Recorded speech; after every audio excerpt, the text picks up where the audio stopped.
Thank you so much for staying with us. It's the Thursday edition of Kakaaki, the African Voice, and indeed it is a very, very special edition of the show. We have a very interesting, unique, special guest with us in the studio this morning. Indeed. And like we said earlier, we're talking about issues arising from nation building, state of politics, and all the matters that have arisen from what's currently trending, especially with regards to the fuel scarcity as well. Yes, indeed. We're taking a look also at the state of the nation and matters arising from quite a number of issues in the Nigerian polity. We have with us the Commander-in-Chief of the Nigerian Armed Forces, President of Nigeria, Dr. Goodluck Ebele Jonathan. It's nice to have you join us this morning. Thank you. It's a privilege to have you. I'm sure you're used to waking up this early, like we talked about backstage. All right, let's head in straight into the matters. I'm sure that you've been following the trends of the fuel scarcity, and FEC yesterday also came up with some very cheering news. But still looking at it in totality, let's look at our refineries, because I know that somewhere within the weekend Nigerians will be smiling to the filling stations to get their PMS. A lot of arguments have arisen on the state of the refineries in Nigeria and how to revamp the refineries in Nigeria, making sure that at least 80% of the import that comes out of the country on refined petroleum products is reduced. Yeah, thank you for the scarcity. We are doing everything humanly possible to make sure that this is been taken care of. Of course, there is some kind of panic buying. People, because of the drop in the value of the naira, there are so many stories makes people to behave in a way they ought not to, and sometimes this lead to the scarcity. It's very temporary. Of course, there were some issues of payments and so on that are being addressed. So we believe that within 1 or 2 days, this will completely go. But you are right, until we start refining crude oil and get our own products here within the country, we cannot get out of some of this. And it's even a policy of government that when we continue to export raw materials, you're actually exporting jobs. And there's no reason why we should continue to import PMS, DPK, AGO, and so on, but now it should be refining. We've been working on that, trying to bring back our refineries, but it's not been too easy. Of course, at the time, the refineries were even privatized. I remember when I came in as a vice president, then both Kaduna and Port Harcourt refineries were even privatized. A deposit of about $51 million was even paid by the companies that were to take over. But there was a lot of labor resistance and so on, so it was reverted back to government. And since then, we've not been able to get to where we were supposed to. I think it's an area that we must take a deliberate attempt in the next dispensation to see that we encourage the private sector. And luckily, a number of people from the private sector, including the Dangote Group, are ready to build their own refineries, not necessarily acquiring that from the government. It would have been easier to acquire what we have and for them to build it up. But we have a lot of labor issues, Right. That is something we must address as a nation. Mr. President, recently, just a few weeks back, the pump price of petroleum products was brought down to 87 naira. Now, a lot of Nigerians were pleased about that, but some also have argued that this is a politically motivated decision because the elections are coming up close. That's why that decision has been taken. And some have dared to say recently that it's also the reason for the fuel scarcity that Nigerians are experiencing right now. What's your take on that? No, it is not politically motivated. I think people play politics for everything in Nigeria, which is quite unfortunate. Pump prices are not constant. Pump prices are fixed based on the changes in the international price of crude oil. Of course, when I came in as a vice president, 2007, a similar thing happened when the price of crude oil dropped as low as about 40. There was a day that dropped up to $38 per barrel. And you remember we dropped the pump price of PMS to something 65 or so. That was the lowest. So then we now took it up when the price of crude oil went up as high as 110, 111, and about that. And the cushioning gap, what we call the subsidy, becomes unbearable to government. We have to push it up to 97. Of course, from now the international price of crude oil has now dropped back to, in fact, at the time it was 50 something, now it is about 60 or so. It will not be fair for you to still ask Nigerians to pay at that, except you want to deregulate completely. But if you are not deregulating completely, that means that the pump price will oscillate based on the global price of crude oil. So it has nothing to do with politics. All right, so staying with you on refinery, let's just backtrack a bit within the oil sector. You mentioned something on privatization and the deadlock with labor unions, like Nupeng and Penga said. But the case is very critical, looking at the necessity of refineries and revamping refineries in Nigeria. I know that about in 2011 alone, over 760 million, was put into maintaining refineries, yet the capacity was not increased. But if you look at what we do need in Nigeria, isn't it a case of cowing the unions and all the industries along, and perhaps the fear of losing their jobs as well could be one of the things that actually has given them concern? The fear of losing jobs is a bit morbid, and we always encourage the union is that you cannot just lose your job. Yes, if the private sector takes over, normally the private sector are better in terms of managing enterprises. The government is an evolution. We came up from a time where government manages everything.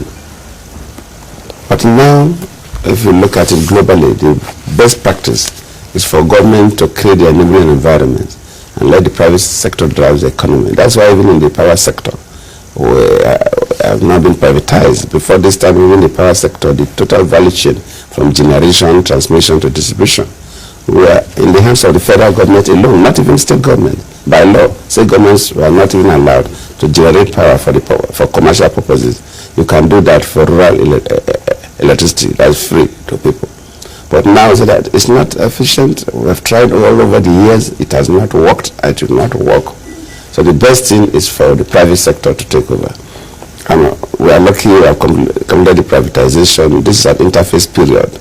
In the 12 months or thereabout, it will stabilize and it will take a life of its own, just like the telecom. And Nigerians will no longer be suffering from this epileptic power.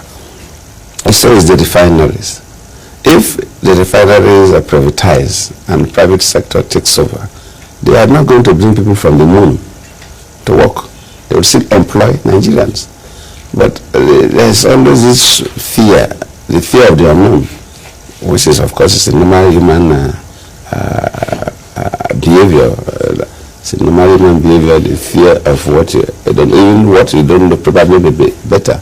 You prefer to have it just like, say, a bird in hands is better than 1,000 in the sky. So that makes people to resist some changes. But for the refineries, we will definitely do that. We'll privatize it completely because that's the only way it will run, but it will be done in a way that it will have no effect on Nigerians. We cannot continue to have refineries that will not work. It is not even helpful to them because the refinery is supposed to expand based on our population. As our population increases, the roads get better, more vehicles are bought, and our demand for PMS will continue to increase. So we will do that. But the most important thing about refineries is not just even privatizing the government-owned refineries, but allowing the private sector to build their own refineries. And that is where we are going. All right. Mr. President, no one can deny the achievements that the Nigerian armed forces and their allied troops have achieved in the last 2 to 3 weeks, the last few weeks in the fight against insurgency in Nigeria. Even the opposition is attested to the fact that, yes, the Nigerian military is doing very well right now. And Nigerians, too, have come to accept that at least now the Nigerian military is able to, to get rid of the terrorist group in Nigeria. But then again, some people in some quarters have also said that if the military could do this, what has stopped them all this time? Why has it taken this long to be able to achieve the recent successes recorded? Well, these questions continue to come up, and we continue to explain. Yes, I agree that at the beginning,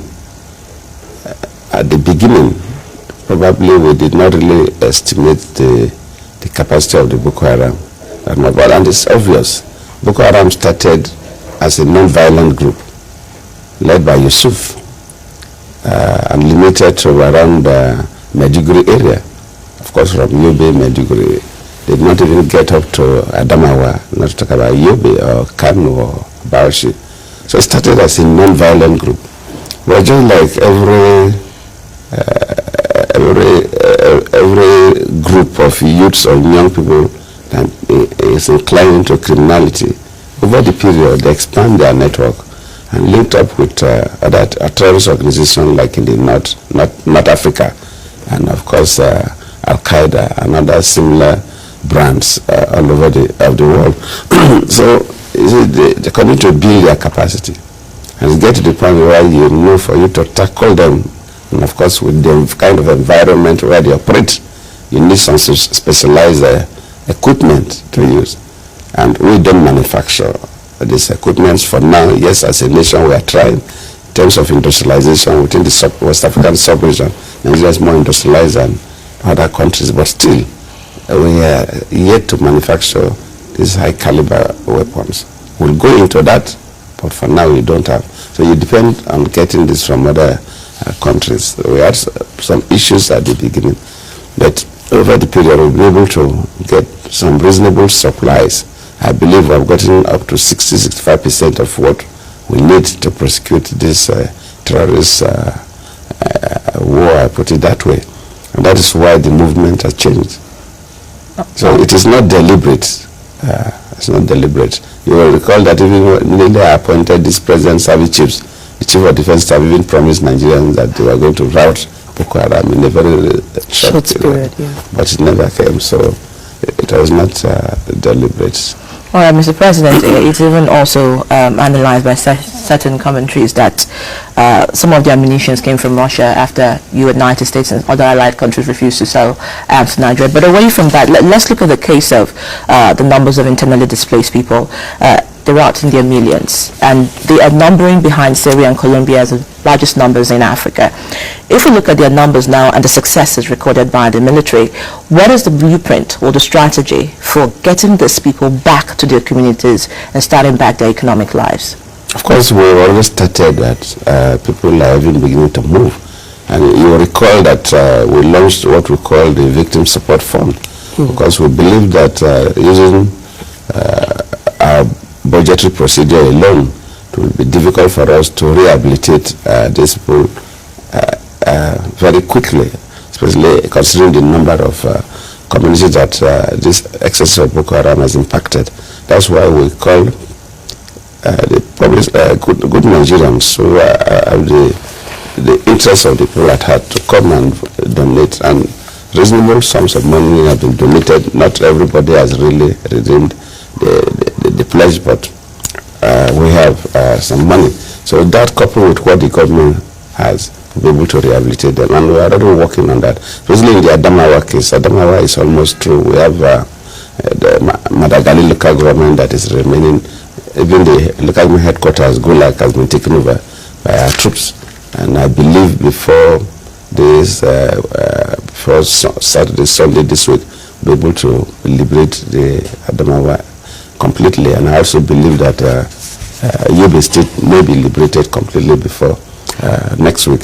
So we are moving. And of course, the Victim Support Fund is not managed directly by government. That is the beautiful aspect. So that we have a combination of sources of funds, some managed by government department, Victim Support Fund, even though government initiated the fundraising, it's managed by private sector, so that they will bring the private sector perspective into it. And I believe we'll be able to rehabilitate the people. All right, still staying with you on that.